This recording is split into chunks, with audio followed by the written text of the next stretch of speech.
Bom, a gente inicia o vídeo de hoje dizendo que a guerra que você está assistindo pelo mundo hoje é bem diferente de todas as guerras que esse velho mundo já assistiu. Bom, e isso parece lógico pelo fato de que cada era tem suas guerras, com características, limites e visões próprias. Carl von Clausewitz, o teórico da guerra do século XVIII, já dizia que cada época tem seu tipo peculiar de guerra, suas próprias condições e preconceitos limitantes. E ele estava certo. Mas aqui está o desafio, gente. Entender a guerra enquanto ela acontece é algo extremamente difícil. Prever como será a próxima, aí é quase impossível. A mudança nas guerras sempre chega como uma surpresa. Olha só o século XX. Durante boa parte da Guerra Fria, a preocupação dos estrategistas envolvidos era bem estática: evitar que um conflito entre superpotências esquentasse, com a dissuasão nuclear mantendo tudo no gelo. No máximo, as batalhas surgiam em conflitos de procuração, como o da Coreia ou no Vietnã, que eram desgastantes, mas controláveis. Quando a União Soviética caiu, veio uma nova era. Nos anos 90, vimos coalizões internacionais agindo em conflitos pontuais, como na Guerra do Golfo ou nos Balcãs. O foco era intervir em situações onde governos invadiam vizinhos ou praticavam genô pontim-pontim. Aí depois veio o 11 de setembro, lembram? O mundo virou de cabeça para baixo, e a luta contra o T-pontim-pontim passou a dominar a estratégia militar da guerra. Durante esse período, guerras entre estados ficaram em segundo plano. O que realmente chamava atenção eram organizações como a Al-Qaeda e mais tarde o Estado Ish-pontim-pontim, lutando nas sombras em lugares remotos. Agora, em 2022, temos uma guinada histórica: o início da guerra na Ucrânia. Uma guerra terrestre em larga escala, a maior na Europa desde a Segunda Guerra Mundial. Não é só a Rússia e a Ucrânia que estão lutando, temos uma reconfiguração geopolítica gigante. Estados Unidos e OTAN, por exemplo, estão praticamente participando do conflito, fornecendo suporte sem precedentes para Kiev, enquanto países como China e Irã, de forma mais discreta, apoiam Moscou. E para adicionar ainda mais complexidade, em 2023, o ataque brutal do Hamas a Israel trouxe mais uma crise, que rapidamente escalou para um conflito regional envolvendo múltiplos estados e grupos não estatais. Parece claro, gente, que saímos de uma era de guerras limitadas para um tempo de conflitos abrangentes. É como se voltássemos ao conceito de guerra total: mobilização total de recursos, priorização da guerra sobre tudo, ataques a diversos tipos de alvos. Só que agora com novas tecnologias e economias profundamente interligadas. Então nós estamos falando de algo completamente novo. Querem saber como isso muda o futuro das estratégias e o que os planejadores precisam pensar para os próximos anos? Então, para entender, é essencial revisitar algumas previsões feitas há cerca de uma década. Na época, muitos especialistas achavam que os conflitos futuros seriam mais rápidos, com forte integração entre pessoas e máquinas inteligentes. Ferramentas autônomas como drones ganhariam destaque e os espaços físicos e cibernéticos seriam os novos campos de batalha estratégicos. Algumas dessas previsões até que se concretizaram, outras não. Por exemplo, os drones realmente revolucionaram os campos de batalha. É só olhar para o que está acontecendo na Ucrânia. Lá temos desde drones aéreos lançando mísseis até coisas como cães robôs patrulhando as trincheiras. Mas, ao mesmo tempo, as ameaças nucleares voltaram a dominar o discurso. Putin já fez insinuações sobre usar armas nucleares e até posicionou algumas em Belarus. Já a China está ampliando e diversificando seu arsenal nuclear, tornando o equilíbrio global ainda mais complexo. De uma dinâmica bipolar entre Estados Unidos e Rússia, agora estamos vendo um cenário tripolar. Agora é aqui que as coisas ficam realmente intrigantes. O chamado contínuo de conflito mudou. Antes podíamos categorizar os tipos de guerra em níveis: insurgências e T-pontim-pontim no nível mais baixo, guerras convencionais no meio e ameaças nucleares no topo, né? Hoje, tudo isso parece colapsar em um único espectro. Na Ucrânia temos drones autônomos, batalhas de trincheiras como na Primeira Guerra Mundial e a sombra de armas nucleares pairando. No Oriente Médio é um misto de ataques sofisticados com mísseis e confrontos mais tradicionais como homens armados em motocicletas. No Indo-Pacífico, a disputa é no mar e no ar, com exercícios militares em torno de Taiwan aumentando a tensão. E falando no mar, esse espaço se tornou mais estratégico. Durante a era após 11 de setembro, a maior parte dos ataques marítimos tinha como alvo áreas terrestres. Hoje, os próprios mares viraram campo de batalha. Quer um exemplo? A Ucrânia já destruiu mais de 20 navios russos no Mar Negro. E no Mar Vermelho, ataques de grupos como os Houthis praticamente fecharam a rota para navegação comercial. E isso levanta uma questão, gente. Se os Estados Unidos não conseguem proteger o Mar Vermelho, lembram da metáfora do urso e da baleia? Será que estão prontos para fazer isso no Indo-Pacífico, onde as coisas estão cada vez mais tensas? Será que a teoria do poder marítimo de Alfred Mahan está mais uma vez sendo questionada? Bom, essa pluralidade de conflitos também nos lembra que as armas que são a sensação do momento podem rapidamente se tornar obsoletas. Pense em 2022, quando as munições guiadas de precisão da Ucrânia pareciam revolucionar a guerra contra a Rússia. Mas no ano seguinte, os russos já haviam encontrado formas de neutralizá-las, usando contramedidas como interferência eletrônica. Isso acaba nos ensinando que, na guerra, cada avanço é seguido por uma reação, uma contra-estratégia. Isso nos leva ao ponto importante. Entender as guerras de hoje não é apenas questão de observar o presente, mas de prever o que será decisivo no futuro. Estamos vivendo um momento, gente, em que os conflitos não só se tornaram mais amplos, mas também mais diversificados. Bem, as guerras pós 11 de setembro já haviam mostrado o papel desproporcional de grupos não estatais, como T, milícias e forças paramilitares. Mas agora estamos lidando com uma combinação ainda mais complexa. As forças tradicionais dos estados estão de volta, mas esses grupos não estatais continuam a desempenhar papéis importantes. Vejam o Oriente Médio, por exemplo. Temos os Houthis, que, apesar de serem uma força rebelde relativamente pequena, estão desafiando a Marinha dos Estados Unidos como nenhuma outra desde a Segunda Guerra Mundial.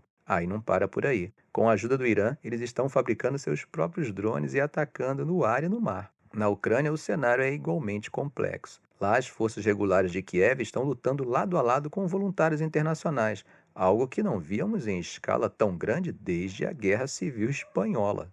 Enquanto isso, a Rússia emprega mercenários do grupo Wagner e até condenados enviados diretamente ao campo de batalha. Tudo isso torna a tarefa de construir forças parceiras ainda mais complicada do que era na época das guerras no Afeganistão e no Iraque. Naquele tempo, o foco de Estados Unidos, China e até Rússia era ajudar aliados a combater ameaças T-e insurgências.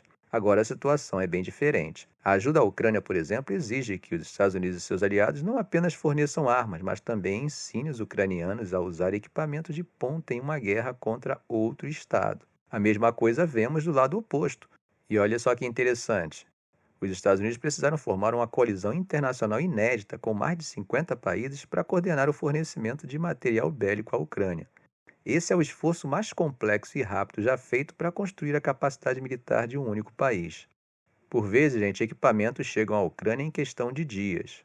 Claro que não podemos desconsiderar a questão política, e as decisões políticas acabam atrasando muito mais do que problemas de logística. Mas, claro, sempre há um custo, né?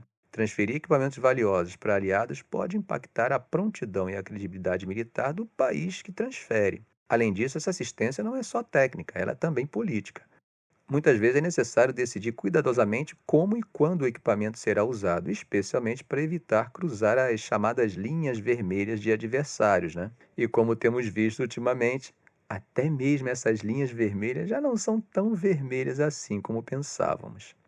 E não podemos ignorar o papel das indústrias de defesa, da indústria bélica. Países como a Rússia, China, Irã e Coreia do Norte estão ampliando ou revitalizando suas capacidades industriais para sustentar os conflitos. O que dizer dos países europeus, que têm tido grande dificuldade de produzir munições em quantidade suficiente para fornecer aos ucranianos? De uma hora para outra, todos estão preocupados em como criar as condições ideais para evitar ou se preparar para conflitos futuros, como uma situação que envolva, por exemplo, a questão de Taiwan. Aprender com a guerra na Ucrânia tem sido importantíssima. Estratégias como construções de coalizões regionais, entrega rápida de assistência e adaptação a cenários realistas já estão sendo aplicados no fortalecimento da defesa de Taiwan e também no fortalecimento da capacidade chinesa de invadir a ilha. Mas é claro, gente, essas ações, ao mesmo tempo que pode trazer estabilidade, podem ser elementos desestabilizadores, uma vez que a expansão de poder para além dos limites históricos naturais pode acabar formando medos e, em consequência, ações de prevenção contra a ameaça hipotética que foi lida com o expansionismo. Mas aqui vai um ponto importante. No futuro, os estrategistas terão que lidar não apenas com forças estatais, mas também com uma ampla gama de atores, insurgentes, mercenários e até empresas comerciais. Vocês lembram que durante a era pós-11 de setembro, a palavra dissuasão quase que desapareceu do vocabulário? Afinal, naquela época, a principal preocupação eram grupos como a Al-Qaeda e o Estado Islâmico, atores não estatais que não poderiam ser dissuadidos de forma tradicional. Era o que alguns chamavam de choque de civilizações. Pois bem, que diferença alguns anos fazem, hein? Hoje, dissuasão é um conceito central em quase todas as discussões sobre política externa e segurança, em qualquer veículo que trate sobre o assunto. Por exemplo, aqui em nosso canal. E isso se dá porque estamos lidando novamente com grandes potências, como Estados Unidos, Rússia e China. E a dissuasão, gente, tem duas partes principais. A primeira é a que chamamos de dissuasão por negação. Bom, basicamente é dificultar a vida do adversário, tornando-o super complicado para ele atingir seus objetivos. Mesmo que o ataque inicial aconteça, a ideia é limitar os estragos e evitar que o conflito escale. Quer um exemplo? Bom, lá no início do ano, o Irã lançou um ataque contra Israel. E o que aconteceu? Israel, com a ajuda dos Estados Unidos e aqueles sistemas avançados de defesa aérea, conseguiu interceptar a maioria dos mísseis e drones iranianos. O resultado? Espaço para planejar uma resposta mais tranquila e calculada. Mas, claro, há um preço, né? Respondendo a ataques relativamente baratos dos Houthis no Mar Vermelho, por exemplo, a Marinha dos Estados Unidos gastou enormes recursos em munições e operações de dissuasão sem conseguir neutralizar completamente a ameaça. Isso levanta a questão: até que ponto esses esforços são sustentáveis? Bom, meus amigos, mas agora vamos falar da tal dissuasão por punição, que é aquela ideia de mandar o recado para o adversário. Se você pisar na bola, as consequências vão ser severas, hein? Isso ficou muito evidente na guerra da Ucrânia. Quando Putin começou a dar aquelas indiretas sobre usar armas nucleares, o que os Estados Unidos fizeram? Responderam rápido e na lata, né? Se fizer isso, as consequências serão catastróficas. Mas não ficou só na conversa, porque países como a China e a Índia também ajudaram a colocar pressão. Uma vez, gente, que quando se fala em armas nucleares, a autossubsistência acaba sendo de todos. E isso acabou reduzindo bastante o risco de uma escalada nuclear. Lembra das famosas linhas vermelhas que nós falamos? Em situações de tensão como a que estamos vivendo, é necessário muito cuidado com cada atitude. Por exemplo, vocês sabiam que os Estados Unidos chegaram a adiar testes de mísseis balísticos intercontinentais para evitar que alguém interpretasse isso errado? Pois é, era uma forma de não dar margem para mal-entendido. E quando a coisa apertou, como depois dos ataques de outubro de 2023 pelo Hamas, o que eles fizeram? Mandaram porta-aviões direto para o Oriente Médio e deram um recado claro para o Irã: não piorem as coisas. Tá vendo como essas decisões têm que ser rápidas e certeiras? Quando analisamos as atitudes do Irã, também podemos perceber o cuidado com as atitudes e com a intensidade das respostas.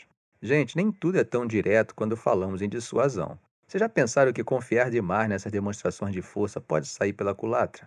Olha só, por um lado, os adversários aprendem rápido, né? Eles podem começar a planejar maneiras de contornar essas ameaças, o que acaba tornando essas ameaças menos eficazes. Por outro lado, isso também pesa na prontidão militar. Imagina a gente gastando recursos demasiados em um esforço e depois, quando precisamos atender a outra demanda, ficamos com as mãos atadas para responder em outras regiões. Como exemplo, podemos lembrar da atuação russa no recente levante na Síria.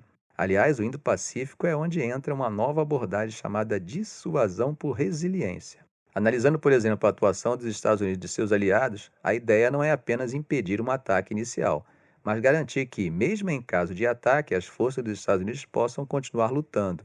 Ao mesmo tempo, a China mantém a pressão para que não haja avanços do outro lado e a concretização de sua política One-China Policy esteja pronta para ser consolidada assim que o cenário for favorável. E é claro, gente, que a China está percebendo o movimento de seu principal adversário. O uso da dissuasão por resiliência por parte dos Estados Unidos está sendo acompanhada pelos chineses de perto. E eu acho que todos vocês já perceberam que Washington está fazendo isso. Se espalhando literalmente. Eles estão diversificando suas bases militares, entrando em novos territórios, como as Filipinas, e reforçando parcerias com aliados, como a Austrália e o Japão. Na visão de Washington, trazendo estabilidade. Na visão de Pequim, aumentando a instabilidade. A diplomacia dos Estados Unidos está, podemos dizer assim, bem agressiva. Por exemplo, acordos como com Papua Nova Guiné estão permitindo que Washington modernize bases locais, faça mais exercícios conjuntos e, claro, trabalhe melhor em parceria com outras forças armadas. E deixa eu te contar, um submarino americano com capacidade nuclear fez uma visita à Coreia do Sul outro dia. Dá para imaginar o impacto disso? É como se eles estivessem dizendo: olha, estamos aqui e não vamos a lugar nenhum. Do outro lado, a Coreia do Norte percebe que precisa se fortalecer e se preparar para um confronto em potencial. Logo, não é por acaso que a Coreia do Norte está cada vez mais se aproximando da Rússia, buscando ampliar suas capacidades tecnológicas. Mas há também a tal da incerteza estratégica. E aqui eu usaria a metáfora do olhar de sorriso congelado de Xi Jinping. Você já se pegou tentando imaginar o que ele estaria pensando? Então, gente, nem sempre é possível saber como cada aliado vai reagir se a coisa realmente esquentar. Será que vão liberar o uso das bases? Ou vão se envolver diretamente no conflito? Essa dúvida faz parte do jogo, viu? Porque pensa comigo, se um Estado X não tem uma clareza total, os adversários, como o Estado Y, também ficam sem saber o que esperar. E isso, é claro, acaba complicando demais qualquer planejamento ofensivo. Agora dá para ver que isso não é só sobre base e movimentação militar, é também sobre diplomacia. Vocês sabiam que recentemente os Estados Unidos conseguiram um marco histórico ao aproximar Japão e Coreia do Sul? A rivalidade entre os dois, gente, é bem antiga, é anterior ao século XVI. E hoje são mais de 60 encontros e exercícios conjuntos só nos últimos anos. Isso mostra que a construção dessas redes regionais está a todo vapor. E é claro, já falamos bastante sobre isso no canal. Agora eles criaram a AUKUS, aquela aliança que junta Austrália, Reino Unido e Estados Unidos para modernizar capacidades militares, como os submarinos nucleares. Gente, dá para imaginar o trabalho que é coordenar tudo isso? E olha, o desafio é grande, hein? Outros atores da região, como a China, enxergam essas alianças de uma forma bem diferente. Na visão deles, essa presença dos Estados Unidos e seus aliados acaba gerando mais instabilidade na região. Agora, manter todos alinhados não é nada fácil, exige um esforço diplomático e estratégico constante. No fim, enquanto uns acham que essas colaborações reforçam a estabilidade, para outros elas são vistas como um fator de tensão que gera a necessidade de se armar e buscar cada vez mais alianças possíveis e disponíveis. Agora, gente, como evitar que esses conflitos escalem para uma guerra total? A resposta está em um conceito muito importante: agir antes que a coisa toda exploda.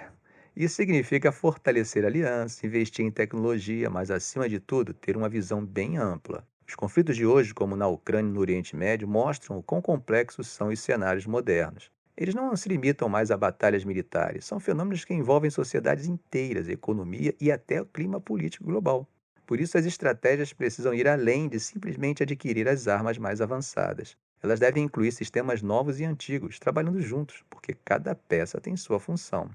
E, gente, falando de Taiwan, temos aqui um exemplo de uma das tensões mais delicadas no cenário global atual. A ilha está no centro de debates intensos. Enquanto os Estados Unidos buscam melhorar a rapidez na entrega de ajuda militar e garantir uma defesa sustentável no longo prazo, não podemos esquecer do outro lado dessa história, a política chinesa de One China Policy. Para os chineses, gente, isso é sagrado, e a própria relação internacional chinesa com os demais países está relacionada a essa política. Lembrem que na década de 1970, os Estados Unidos, membros da ONU, incluindo aí o Brasil também, deixaram de reconhecer Taiwan como a China e reconheceram Pequim. Tanto que o quinto assento do Conselho de Segurança das Nações Unidas passou para a China continental naquela ocasião. Antes era Taiwan quem representava a China. Essa visão promovida por Pequim considera Taiwan parte de seu território. E até no contexto da nova Rota da Seda, essa política é uma espécie de texto áureo. Essa dinâmica toda adiciona uma camada a mais de complexidade, especialmente porque os Estados Unidos estão focados em treinar as forças taiwanesas e preparar a ilha para cenários reais de conflito. Mas, como vocês sabem, não adianta só ter tecnologia de ponta. Se os soldados não estão prontos, o impacto pode ser limitado. E olha só, falando de alianças, a relação entre os Estados Unidos e a Índia também merece uma atenção especial. Por anos, essa parceria foi meio morna, né? Não tinha aquele entusiasmo todo. Mas olha como as coisas mudam, hein? A necessidade de se contrapor à China fez com que os Estados Unidos buscassem se aproximar de Nova Delhi, deixando inclusive de implicar com o seu programa nuclear. A Índia sabe disso e tem se aproveitado para garantir uma espécie de equidistância pragmática. A participação em grupos como o BRICS equilibram essa aproximação com os Estados Unidos. E claro, Nova Delhi não vai menosprezar esse piscar de olhos de Washington, mas provavelmente vai deixar claro que não é para casar, é uma relação aberta. No final das contas, o cenário de segurança global é o mais No final das contas, gente, esse cenário de segurança global é o mais complicado desde o fim da Guerra Fria. O que podemos aprender com as guerras de hoje é que a preparação e a prevenção são as chaves para evitar algo ainda maior e mais devastador no futuro, e que a paz volte a ser o cenário predominante no nosso mundo. Ficamos por aqui. Se esse vídeo foi útil a você, faça um comentário, compartilhe em suas redes sociais, dê um like. E é claro, se ainda não for inscrito, inscreva-se no canal e ative o sininho para não perder os próximos vídeos. Ok, gente? Um grande abraço do professor Arão Alves.